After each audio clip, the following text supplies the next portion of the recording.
Our oceans are emptying of fish, and this week a crucial meeting is taking place to decide if we should continue to self-destruct or stop.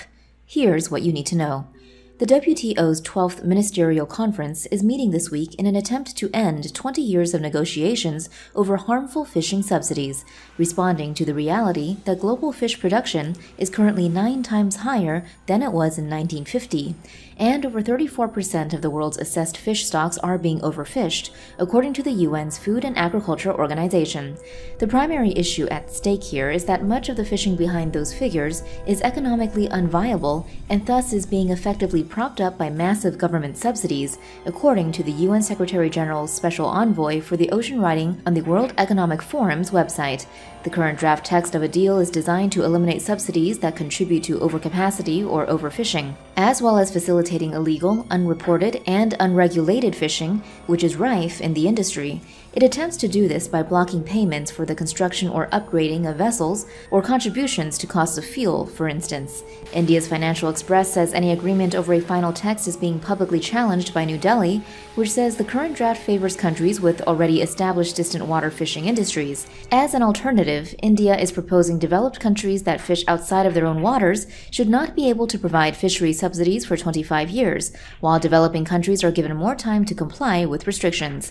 In pushing for the total removal of harmful subsidies, the UN Secretary-General's Special Envoy for the Ocean points out that large-scale fishing fleets are pushing out smaller operations, and that if we were to remove all harmful fisheries subsidies, we could have a 12.5% increase in fish biomass by 2050, to the benefit of those smaller operations. Scientists say more than 70% of the world's sharks and rays disappeared from the ocean between 1970 and 2018, in large part due to overfishing, and more than 3/4 of shark species are now threatened with extinction. According to a study published in the journal Nature, there are 31 species of oceanic sharks and rays. Of these, 3 are critically endangered and 13 are endangered.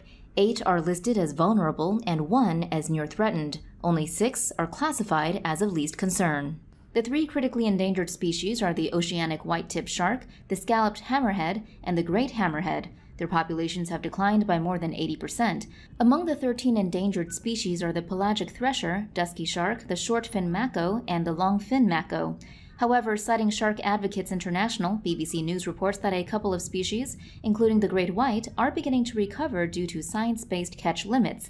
The study in Nature attributes the declines to decades of overfishing, notably long-line fishing. Long lines can stretch to 100 kilometers and catch fish and other wildlife indiscriminately. There has been a 2-fold increase in the use of long lines over the past half-century. This fishing technique now snares 3 times as many sharks. Tensions in the South China Sea are escalating as China and its neighbors increasingly use commercial fishing vessels and warships to stake hotly disputed territorial claims and harvest one of the world's most fragile fishing grounds. China claims more than 80% of the sea, and it bases that claim on a 70-year-old map that marks its territory with 9 dashes that reaches down 1,800 kilometers from its southern island of Hainan. The UN has recently ruled that this claim is invalid, but this has only made China more aggressive in enforcing its claim. This claim-staking contest is now having severe repercussions, as fishermen are reporting dwindling fish stocks after China subsidized its massive fishing fleet with billions of dollars, which led to overfishing, and the destruction of coral reefs, which are vital to the fast regeneration of fish stocks. According to marine biologist Professor John McManus from the University of Miami, he said there are about 570 species of coral in the region, and these bring thousands of species of fish. However, scientists like McManus now predict that this whole ecosystem will collapse under the weight of overfishing and the coral destruction caused by China's construction of new military bases on top of coral reefs. More than 104 square kilometers of coral reef has also been destroyed by giant clam poachers who use boat propellers to hack apart coral reefs and pry out the giant clams, which are a delicacy in China. Another 57 square kilometers have been destroyed by China's base building activities. The ocean around the South Atlantic island of Tristan da Cunha is said to become a fishing war zone, as it has been declared a marine wildlife sanctuary by the island's government. The move is designed to protect the area's wildlife and fish populations, which means it would be one of the last parts of the world's oceans that would contain large fish stocks. This would make it an irresistible target for the world's long-range fishing boats, which have overfished most of the world's oceans, leading to diminished fish populations globally. China's large fleet of long-range fishing boats are particularly infamous for their long history of poaching fish from nations as far away from China as South Africa and Argentina. According to The Guardian, the protected area is huge, 3 times the size of the UK, and the UK government would be responsible for enforcing the new no-fishing law.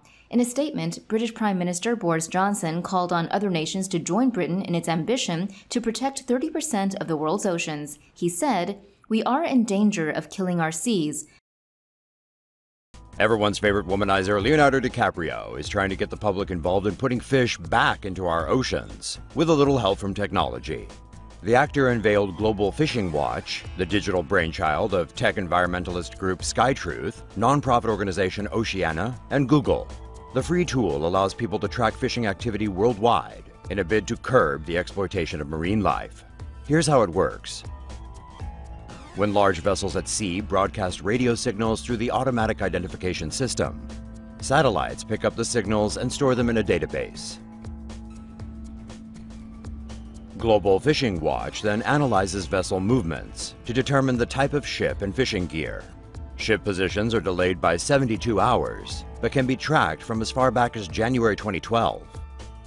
Information is displayed on an interactive Google Earth map and includes countries' exclusive economic zones and protected areas, as well as the individual records and identities of more than 35,000 fishing boats.